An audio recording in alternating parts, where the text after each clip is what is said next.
Já foram aqui deixadas algumas pistas sobre o que vai ser discutido no próximo painel, que vai ser moderado pelo meu colega Luís Castro. Luís, por favor, podes dirigir-te até ao palco. Obviamente vamos continuar a falar deste tema que se relaciona com a edificação das capacidades militares. Luís Castro, bem-vindo ao Portugal Air Summit. Nós somos colegas. Bem-vindo e bom debate. Posso chamar os seus convidados? Posso? Então vamos lá. João Piedade, chefe da Divisão de Inovação e Transformação. Bem-vindo.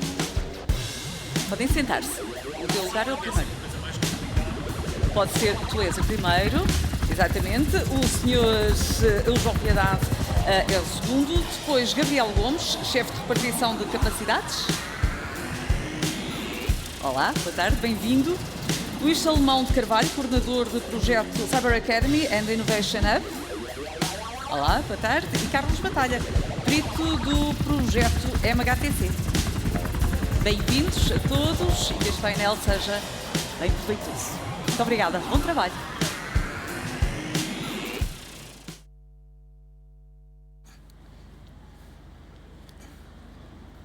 Boa tarde. Em nome da organização, mais uma vez agradecer a disponibilidade que tiveram. Quando nós olhamos para Portugal a partir do centro da Europa, achamos-nos periféricos. Nada de mais errado. Os últimos anos, até mesmo, se quisermos já alargar até às últimas décadas, criaram-se novas centralidades. E essas centralidades, muitas delas vieram para Sul. E Portugal está a saber criar a sua própria centralidade dentro destes novos desafios globais. Julgo que não é exagerado se eu disser que em muitas situações, e vocês hoje que aqui estão representam e vão falar desses mesmos projetos, estes projetos também são laboratório para o mundo. Portugal é um laboratório para o mundo neste momento.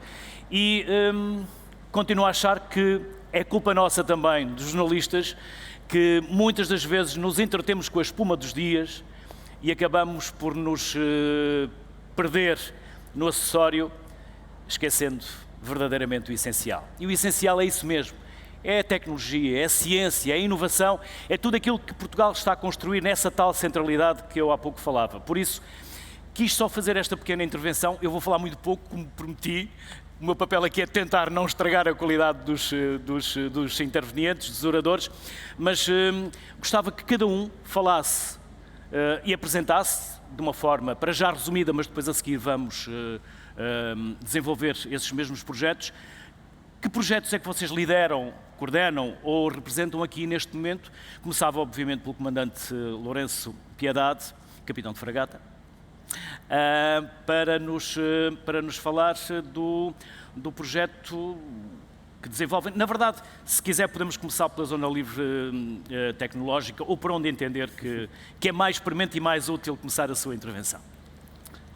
Muito obrigado. Primeiro gostava de agradecer o convite que foi formulado e a oportunidade de estar aqui hoje a falar sobre os projetos que a Marinha neste momento está a desenvolver.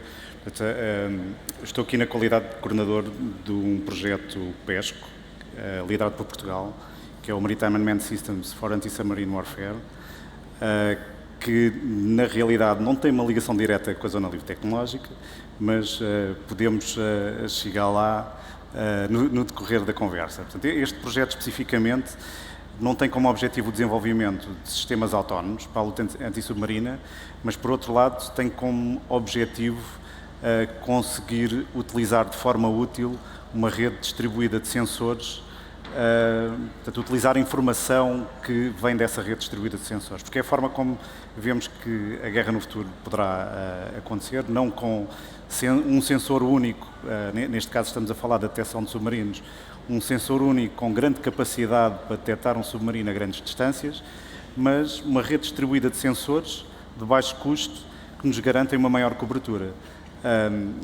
A tecnologia não está muito longe de conseguirmos atingir esse objetivo. O que está longe é conseguir otimizar os dados que vêm de uma rede de sensores heterogénea e que pode envolver também sensores portanto, não utilizados todos por um único país ou desenvolvidos por um único fabricante, mas vários fabricantes com vários países que exigem, de alguma forma, um grande nível de interoperabilidade e até de intermutabilidade. E, no fundo, este projeto, que é um projeto PESC, portanto, no âmbito da European Defence Agency, da União Europeia, tem como objetivo criar esse sistema que utiliza da melhor forma esta informação. Como é que podemos ligar isto à Zona Livre Tecnológica? Portanto, a Zona Livre Tecnológica trouxe-nos, portanto, foi criada muito recentemente e está assediada no Centro de Experimentação Operacional da Marinha, que tem sede em Troia, mas compreende uma área com cerca de 1000 milhas quadradas, portanto, do sul de Sesimbra praticamente até Sines, e sendo uma zona livre tecnológica, é uma zona de exceção regulamentar em diversas áreas, como na área das comunicações, na área da utilização do mar, na área da utilização do espaço aéreo, que é, de alguma forma, um percalço ou uma pedra no desenvolvimento e na aceleração do desenvolvimento por parte da indústria e da academia. Resumindo muito rapidamente o que é que a Zona Livre Tecnológica traz para as empresas e para a academia: o acesso ao mar e o acesso a dados sobre o mar. Porque em diversas conversas que a Marinha teve com parceiros da academia e da indústria, chegámos à conclusão que os maiores obstáculos para o desenvolvimento e a aceleração do desenvolvimento seria mesmo ter acesso ao mar, que é difícil, e ter acesso a dados sobre o mar. No fundo, é isso que estamos a criar. Estamos a criar também um modelo digital do oceano daquela área da Zona Livre Tecnológica, que vai permitir fazer uma série de experimentações que nós chamamos com hardware in the loop, ou seja, eu consigo ligar hardware a um modelo digital do oceano e conseguir experimentar antes de levar as tecnologias para um ambiente real. Eu acho que ficávamos aqui a falar a tarde toda sobre isto. Lourenço Piedade, garanto que não fui eu que trouxe a mosca da televisão, já que uma que foi incomodando durante a sua intervenção. Há aquela chamada mosca da televisão, não fui eu que a trouxe, mas ela anda por aqui, deixá-la voar. Gabriel Gomes, Tenente-Coronel Gabriel Gomes, vamos falar da Amida UT e saber que projeto é este. Muito bem, antes de mais, muito obrigado pelo convite que nos foi endereçado, e é com todo o gosto que, em nome do Chefe de Estado-Maior do Exército, cumprimento a organização deste evento mais uma vez. Este projeto, que tem um nome bastante longo, Automated Modeling, Identification and Damage Assessment of Urban Targets. Bom, este nome longo é um pouco significado também, ou representa um pouco aquilo que é este projeto.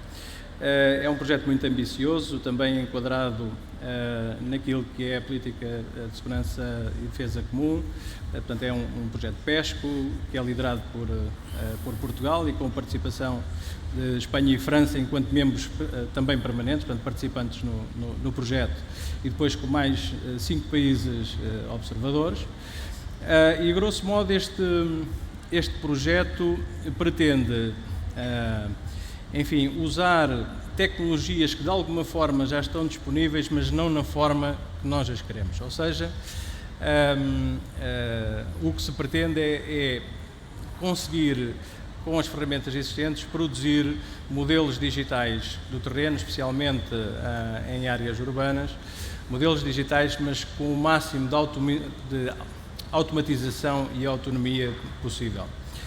Com base nesta automatização, aquilo que nós pretendemos, para além da modelação digital tridimensional, é conseguir fazer logo de imediato aquilo que é a identificação e caracterização dos edifícios, portanto, do edificado, a identificação de eventuais alvos, e quando falamos de alvos não estamos a falar de alvos apenas no sentido bélico, mas identificar, por exemplo, se um edifício, ou o tipo de edifício é aquilo, se é uma escola, se é uma igreja, se é um edifício habitacional, definir aquilo que são, ou identificar e caracterizar aquilo que são os seus materiais, e a partir daqui, de todo este, digamos, modelo digital, conseguir extrair um conjunto de dados que apoiem quer operações militares, mas pode ser estendido a operações civis, ou em apoio a autoridades civis. Trata-se, por exemplo, de determinar edifícios que conferem uma maior proteção. Trata-se, por exemplo, de determinar efeitos que potenciais explosões possam ter num determinado meio urbano ou de uma determinada zona. Isto pode ajudar bastante, quer no planeamento de operações militares, mas também quer as autoridades de segurança de um país ou afins. Um sistema que nos permita, por exemplo, após uma catástrofe ou um evento qualquer dessa natureza, fazer uma modelação automática para determinar danos, extensão dos danos. Um sistema que nos permita identificar automaticamente e planear aquilo que poderão ser as operações de resgate de pessoas, porque se houver um evento de larga escala é preciso perceber que itinerários é que são viáveis utilizar para retirar pessoas ou para, enfim, para conduzir as operações. Portanto, o projeto AMIDA é isto tudo. E é isto tudo e eu creio que, pelo menos para as pessoas que conhecem a área, percebe-se a dimensão do desafio. A maior parte das tecnologias para fazer cada uma destas coisas já existem. Agora, para fazer estas coisas de uma forma automática ainda não existem. Há aqui um campo de desenvolvimento enormíssimo, quer para a nossa universidade, quer para a nossa indústria, especialmente para esta indústria 4.0. E, naturalmente, do ponto de vista das operações militares, um sistema desta natureza também é um avanço significativo naquilo que são os sistemas de informação que podem estar disponíveis para as forças militares. Portanto, de grosso modo, para começar, este é, digamos, a caracterização daquilo que é este projeto. Luís Carvalho, cada vez mais se fala de segurança cibernética. Estamos exatamente naquele momento em que cada vez se fala mais e provavelmente cada vez se vai continuar a falar mais ainda. Vivemos em rede e as ameaças são cada vez mais constantes. Boa tarde mais uma vez. Antes de mais, permitam-me que comece por cumprimentar o ilustre moderador, Luís Castro, que é um gosto revê-lo, cumprimentar os meus camaradas de painel, hoje aqui presentes, e também agradecer ao Portugal Health Summit por este convite, que muito nos honra e é com muito gosto que estamos aqui hoje. Gostaria de confirmar aquilo que o moderador disse no início das nossas intervenções, que é a centralidade de Portugal. O projeto que eu sou coordenador, o Cyber Academy Innovation Hub, é um projeto que surge da liderança de Portugal em 2014, da Multinational Cyber Defense Education and Training, que é o projeto Smart Defense da NATO, muito focado na educação e treino de ciberdefesa. Portanto, estamos a falar em 2014. E também, na componente da União Europeia, a liderança de Portugal, juntamente com a França, portanto, a co-liderança de Portugal com a França, da disciplina de ciberdefesa da União Europeia, portanto, Cyber Defense Discipline. Isto trouxe-nos a centralidade que falávamos e a chamada de atenção da relevância para estes aspectos, uma vez que as questões do ciberespaço, as ameaças do ciberespaço, estão muito associadas a competências, portanto, a competências intensivas nesta área, portanto, essas competências centradas nas pessoas, com uma componente de conhecimento extraordinariamente elevado. Daí surge o Cyber Academy Innovation Hub, um projeto que também faz parte da cooperação estruturada permanente, e essa centralidade também está aqui verificada neste painel com a nossa presença, portanto, os ramos a avançarem, portanto, a aceitarem o desafio de liderar projetos cooperativos para desenvolvimento de capacidades. E o que é que se pretende com este Cyber Academy Innovation Hub? É estimular a educação, treino e exercícios, ou formação, treino e exercícios, a investigação, desenvolvimento e inovação, algo que já primamos de longa data, a inovação, e na tentativa da aproximação da comunidade de investigação e desenvolvimento à comunidade de inovação e o apoio ao desenvolvimento industrial. Isto no domínio do ciberespaço, para criar competências e conhecimento na nova geração de profissionais e também apoiar o desenvolvimento de capacidades. Capacidades essas em cibersegurança e ciberdefesa. E este projeto tem uma mais-valia de interligar instituições científicas e de ensino superior, portanto as academias, as universidades, juntamente com a indústria e outras organizações do setor público e privado. Portanto, trabalhar em comunidade para apoiar o desenvolvimento de capacidades. E também inclui todas as outras organizações do setor público, mais organizações do setor público e privado. Portanto, educação e treino, portanto, as 3 linhas de ação estratégicas do projeto: educação e treino para a criação de competências, a investigação, desenvolvimento e inovação para criar um hub ou uma incubadora de projetos nesta área e poder alavancá-los internacionalmente, e o apoio ao desenvolvimento industrial para partilha de conhecimento, lições aprendidas, estruturas, recursos e proporcionar uma interação colaborativa para a experimentação, avaliação e certificação de novos produtos e soluções e também tecnologias, e permitir também a transferência de conhecimento. Carlos Batalha, helicópteros. E quando falamos de helicópteros, voar, treino e capacitação. Exato. Antes de mais, muito obrigado pelo convite que foi endereçado à Força Aérea. Em nome do Chefe de Estado-Maior da Força Aérea, devo agradecer este convite. Efetivamente, nós quando estamos a falar de capacidades militares, normalmente olhamos para a tecnologia. Neste caso específico, não tem a ver com tecnologia propriamente dita, tem a ver com outros vetores de edificação de qualquer capacidade. Para termos uma capacidade a 100%, temos de edificar a componente material, ligada muito à tecnologia, e estamos a falar dos sistemas de armas propriamente ditos, mas depois temos de ter pessoal, temos de ter doutrina, temos de ter liderança, infraestruturas, e temos de ter algo fundamental, que é o treino. Sem o treino adequado não conseguimos empregar e empenhar os sistemas de armas de forma mais eficiente e eficaz. E é neste contexto que, no final da década de 2010, 2009, foi identificada uma grande lacuna na União Europeia em termos de projeção de aeronaves de asa rotativa, sobretudo no teatro de operações do Afeganistão. Os sistemas de armas existem, os helicópteros existem, mas a disponibilidade dos Estados europeus para disponibilizar tripulações e meios era muito reduzida. Como eu disse, não se devia à inexistência dos meios, que eles existiam, e foi identificado uma lacuna ao nível do treino. Não ao treino de qualificação para voar, mas ao treino tático, qualificações táticas. E o que se verificou foi que as tripulações de helicópteros europeias não estavam preparadas, não tinham o treino adequado para empregos táticos onde a ameaça fosse real.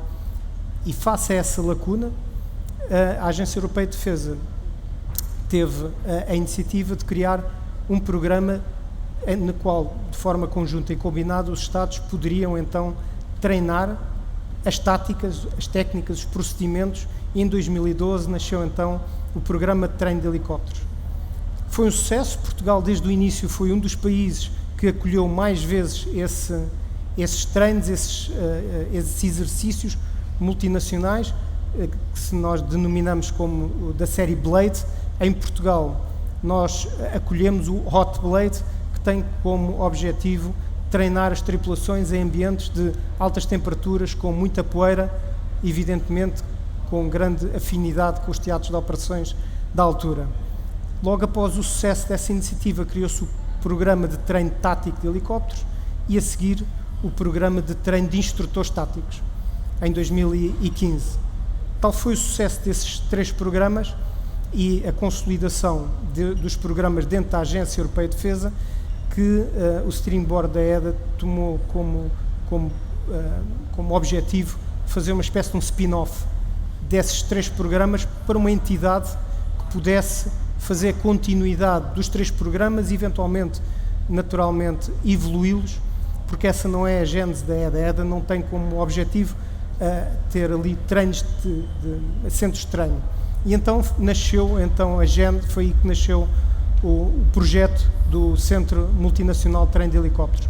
Portugal, desde o início, viu com bons olhos o acolhimento desse treino em território nacional, mais uma vez até para fugir um pouco à centralidade europeia e trazer para as zonas geograficamente periféricas um centro desta importância. Mas isto foi em 2016, estamos em 2022, o technical arrangement do centro foi assinado há 3 meses atrás. Os consensos não são fáceis, mas conseguiram-se atingir. Neste momento, o treino de um programa pequeno, onde basicamente tínhamos 3 elementos estrangeiros, por assim dizer, num escritório dentro da Agência Europeia de Defesa, o projeto cresceu e neste momento tem uma dimensão de 10 elementos em permanência, e não são 10 elementos que somente planeiam. Tem conexo ao centro um hall com um simulador tático com 2 fuselagens para treinar tripulações. Quando eu falo de tripulações, não é só pilotos, são os 2 pilotos e 3 gunners, por assim dizer, elementos militares que vão nas portas dos helicópteros a fazer proteção às aeronaves. Portanto, é um treino muito complexo e onde se podem simular teatros de operações complexos, tais como os que a União Europeia e na NATO estamos habituados a ver hoje em dia. Conseguimos-lo acolher em Sintra. Neste momento agora temos o T0, por assim dizer, com a assinatura do documento do TA, do Technical Arrangement, e agora temos 2 anos até chegar à operação, à Full Operation Capability, com edifícios expectavelmente novos, a albergar tecnologia aí sim de simulação do mais moderno que possa existir e de uma forma eficiente, ou seja, todos os Estados, neste momento são 14 Estados que fazem parte do MHTC, concentrar esforços no sentido de ter doutrina conjunta, treino conjunta, procedimentos conjuntos e conseguirmos ter um centro que albergue uma capacidade de aprender, de identificar e aprender lições da própria operação deste tipo de aeronaves de asa rotativa nos vários teatros de operação internacionais. Lourenço Piedade, o Carlos Batalha já foi adiantando uma parte da pergunta que eu tinha para esta ronda, mas daqui a pouco vamos aprofundar. Nós estamos a falar de tecnologia, mas também temos que falar de recursos, estamos a falar de pessoas, quem são as pessoas, quem são as equipas, quem são os investigadores, quem são as parcerias.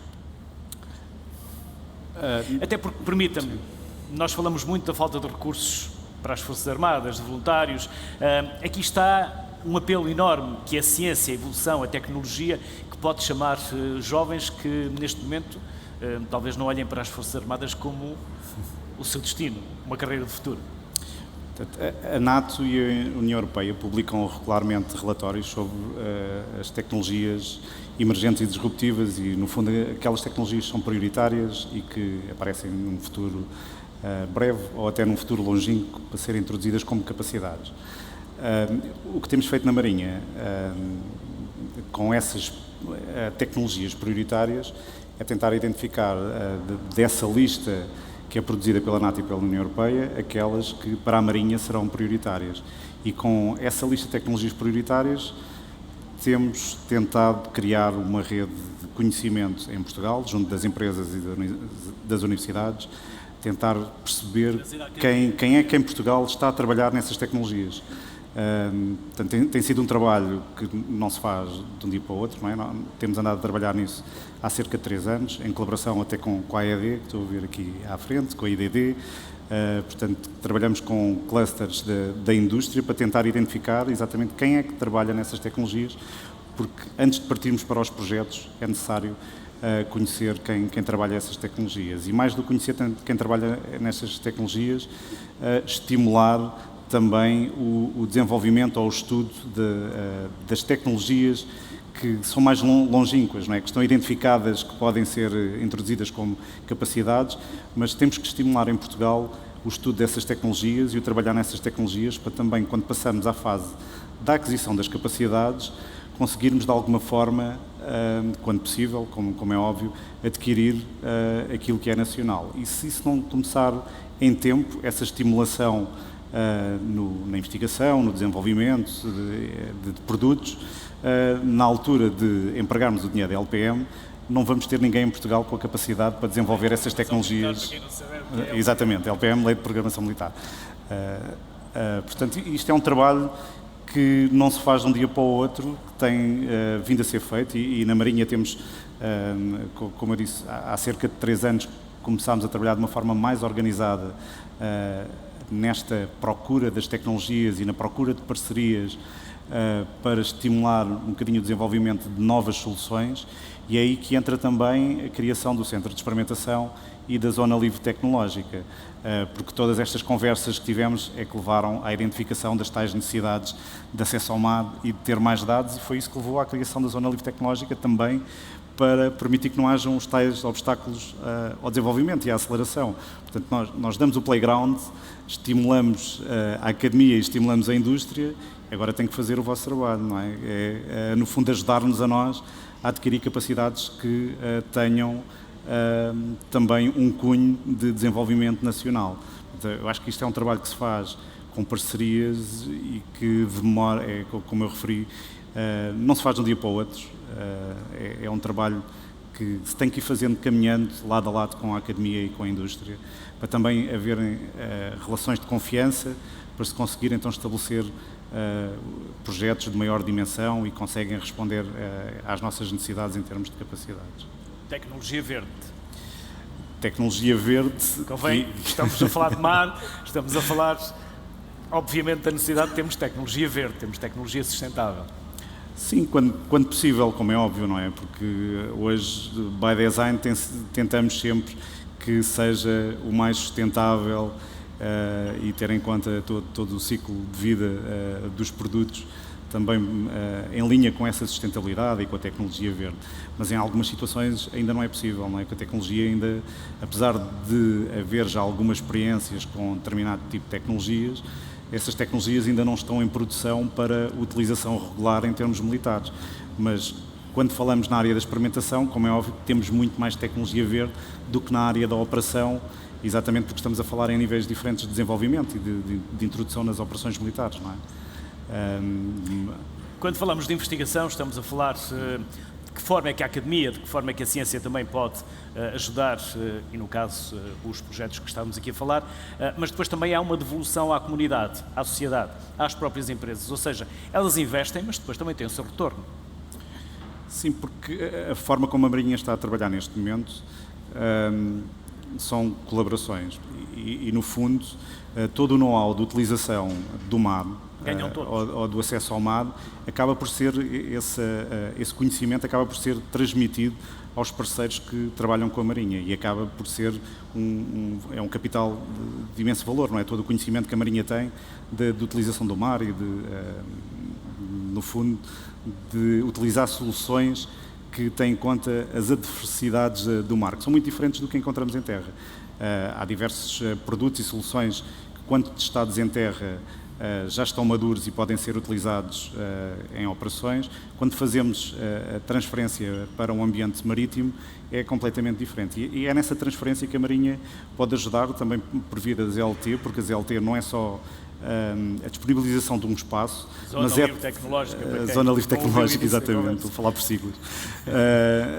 Mas o acesso à Zona Livre Tecnológica não é só o acesso a uma área e uma infraestrutura, mas é o acesso ao conhecimento que está residente na Marinha sobre a utilização desse espaço marítimo. Isso acaba por ser muito valioso para uma pequena empresa que quer desenvolver uma solução que pode não ter nada a ver com uma utilização militar, mas que tem o duplo uso que muito se fala, não é? Portanto, a parte de segurança e defesa, claro que interessa à Marinha, mas depois grande parte destes produtos desenvolvidos tem uma aplicação civil que pode ser reutilizada ou utilizada, e esse é o grande valor que as empresas conseguem extrair destes tipo de parcerias e das colaborações com a Marinha. Gabriel Gomes, parcerias, recursos, ganhos. Bom, o Exército é uma instituição que reconhece há muito tempo e abriu há muito tempo as portas à colaboração, à parceria e ao desenvolvimento de soluções com a indústria e com a universidade. Eu estou-me a recordar, veio-me à memória agora, o primeiro drone desenvolvido pela TechEver, por exemplo, foi o desenvolvimento tecnológico foi da TechEver, mas a parte de experimentação foi muito apoio do Exército, incluindo em operações no Kosovo. Portanto, tivemos lá esse drone e muito ajudou, pelo que sabemos, a TechEver a melhorar aquilo que era o seu produto. Portanto, digamos que este histórico já existe no Exército. Existe, acima de tudo, porque nós temos a clara noção, e creio que este é um problema que é reconhecido por todos, que é de falta de massa crítica. Nós não temos recursos humanos suficientes para, digamos, fazer desenvolvimento in-house, e, portanto, nós temos que, de alguma forma, estabelecer esse tipo de parcerias com o nosso sistema científico e tecnológico e com a base tecnológica das indústrias de defesa. Portanto, esta é uma premissa base para nós.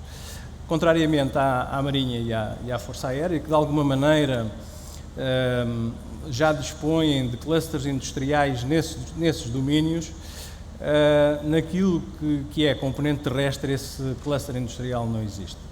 Não existe, e o Exército tem vindo a fazer um esforço, e falo-á cada vez mais, no sentido de tentar potenciar essas indústrias, porque nós, provavelmente mais do que os outros ramos, reconhecemos a dificuldade que é estar em permanência a dialogar com fornecedores estrangeiros. A Força Aérea e a Marinha também o fazem, naturalmente, porque nós não produzimos tudo cá, mas o Exército depende praticamente em exclusivo desses, digamos, providers de tecnologia. Isto é um problema. Falar com uma empresa portuguesa para resolver um problema que nós temos num sistema é completamente diferente de falar com um fornecedor estrangeiro, por vezes gigante, e para o qual nós não temos peso suficiente enquanto cliente. E olham para nós com a tal distância, os periféricos, não é? Exatamente. E, portanto, esta tem vindo, de facto, a ser uma preocupação.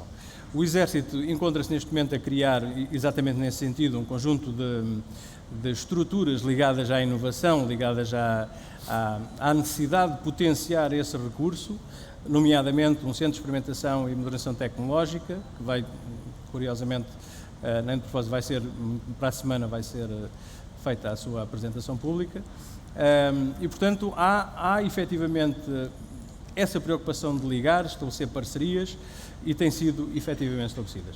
Eu estou-me a recordar mesmo este projeto AMIDA, a origem dele vem digamos, de uma cooperação que existe já do antecedente com o Instituto Superior Técnico, com a Universidade Nova, em iniciativas no sentido de explorar, digamos, o conhecimento científico e tecnológico para a proteção de infraestruturas. Portanto, numa ótica de defesa sempre e numa ótica de o Exército dar aquilo que tem do ponto de vista do conhecimento formal e essas instituições também trazerem, aportarem aquilo que é o seu conhecimento. Portanto, digamos, inovação em rede para quem está dentro destas áreas, ou inovação aberta, já não tão usado o termo, mas no fundo uma cooperação, eu diria, totalmente aberta no sentido de beneficiar daquilo que é o conhecimento residente em cada instituição. E tem sido muito benéfica. As nossas experiências são, de facto, muito interessantes nesse domínio e esperamos continuar a fazer. Aliás, mais uma vez, no projeto AMIDA, é isso mesmo que estamos a fazer neste momento, em ligação às universidades, a fazer aquilo que é, digamos, uma avaliação da execuibilidade tecnológica das diversas partes do projeto. Portanto, já o estamos a fazer, já o estamos a conduzir, no sentido de também conseguirmos determinar aquilo que são os caminhos essenciais a ter. Portanto, em resumo, diria que, de facto, estamos muito sensíveis a isso e o Exército quer, com os recursos que são colocados à sua disposição, como é evidente, e que são finitos, quer potenciar essas parcerias, quer desenvolvê-las, aprofundá-las, e quer explorar também, e com estes projetos, e quando estamos a falar de tecnologias emergentes e disruptivas, e este nosso projeto é um projeto que se enquadra completamente nessa área, onde o capital intelectual é muito mais importante do que o capital financeiro e digamos, o investimento em capital intensivo. Procuraremos também potenciar a formação de consórcios para irmos explorar outras fontes de financiamento, nomeadamente o Fundo Europeu de Defesa. Portanto, e aí já é, naturalmente, o papel das empresas, mas nós cá estamos para dar também o devido respaldo para que isso possa acontecer. E, portanto, esta é a ótica do Exército. Luís Carvalho, e depois formar as Forças Armadas, a Administração Pública, as Forças de Segurança, e aqui estão parcerias, naturalmente, para capacitar também os ramos das Forças Armadas, a Administração Pública, as Forças de Segurança, para esta nova realidade e para as ameaças, como há pouco dizíamos, estão sempre presentes, cada vez mais. Sendo o ciberespaço um domínio de conhecimento intelectual intensivo, há que apostar efetivamente na antecipação, há que apostar na inovação.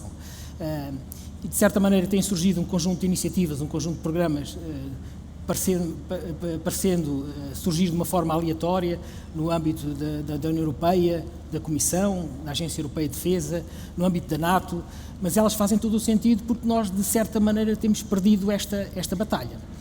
Portanto, nós temos que estar dois passos à frente do nosso possível adversário. E isto consegue-se... Isso consegue-se, efetivamente, com parcerias, com cooperação. Os projetos sobre as tecnologias emergentes e disruptivas são um grande foco neste momento, porque permitem-nos atingir esse patamar que é pretendido, do Technological Edge, destas organizações que eu me referi anteriormente. Mas isto consegue-se trabalhando diretamente com a indústria. Portanto, o projeto do AV pode durar, ou poderá durar 3 anos, se calhar tem que passar a durar 3 semanas. Havemos lá chegar. E como é que se consegue? Trabalhando logo de início com a indústria, com a academia, os centros de investigação, agilizando ou flexibilizando processos, agilizando ou flexibilizando modelos de financiamento para permitir que isto seja convergente em termos de execução, de modo que os timings sejam muito mais curtos e que permitam-nos estar a ver 2 passos à frente do nosso adversário, como eu referi. E aqui é que se estrutura o Cyber Academy Innovation Hub. Estrutura-se num modelo de inovação inclusivo, de inovação aberta, em que engloba todos estes elementos que eu referi, ou que pretende englobar todos estes elementos que referi inicialmente. Portanto, as instituições científicas de ensino superior, organizações do setor público e privado e a indústria a trabalhar em paralelo. Isto para permitir o apoio técnico especializado, em tempo, ferramentas e plataformas de formação, treino e exercícios. Não é por acaso que o Cyber Academy Innovation Hub foi contemplado como uma plataforma CDTXP, plataforma desenvolvida ou paga pela Agência Europeia de Defesa para ser desenvolvida por um consórcio nacional, o Sinalmi GMV, e que foi oferecida ao Cyber Academy Innovation Hub como um acervo para a formação, treino e exercícios. Portanto, isto não é por acaso, porque o Cyber Academy Innovation Hub é olhado como um hub, um possível hub para a União Europeia em termos de formação e treino. De modo que os Estados-membros consigam identificar, quando precisam de determinado tipo de formação, de determinado tipo de exercício, ou de executar determinado tipo de exercício, ou a trabalhar em áreas colaborativas de investigação e desenvolvimento e inovação, tenham uma referência Portugal Cyber Academy Innovation Hub. Acomodar exercícios da União Europeia nesta área cyber também é uma das ambições. Falamos em exercícios operacionais, exercícios estratégicos que existem na União Europeia, que podem ser acomodados e passam a ser uma referência para Portugal com a liderança desse tipo de atividades.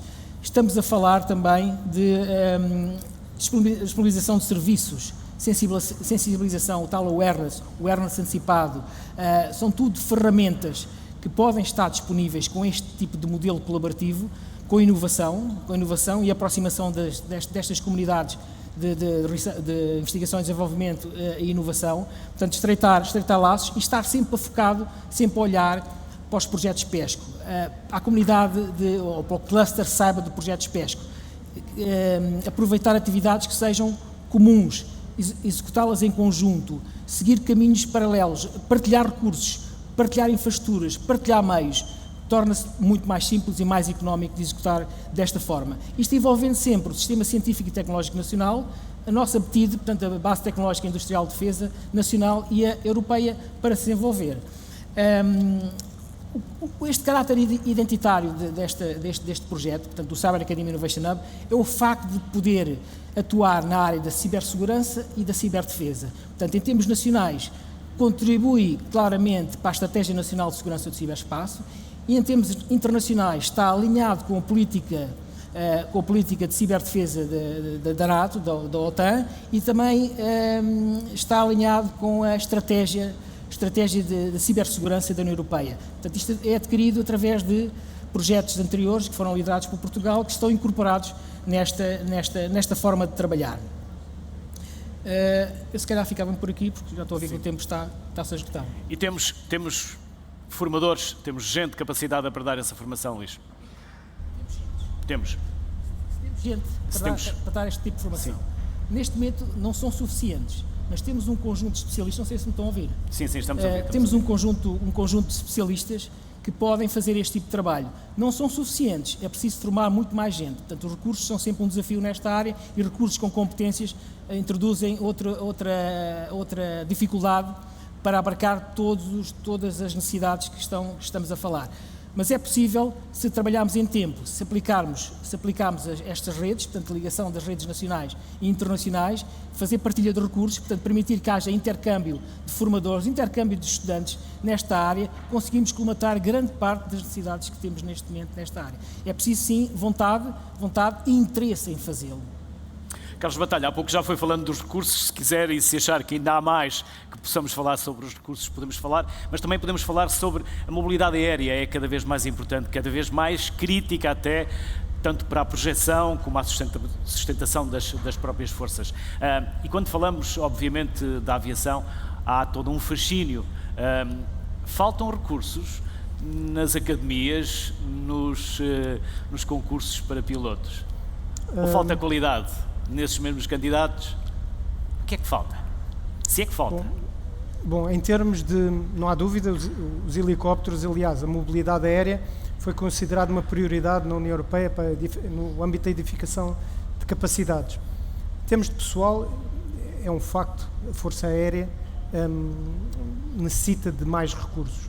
Mas muitas vezes, e no caso específico da mobilidade aérea com a asa rotativa, não tem necessariamente a ver com o recurso em si, mas às vezes com o treino que esse recurso tem.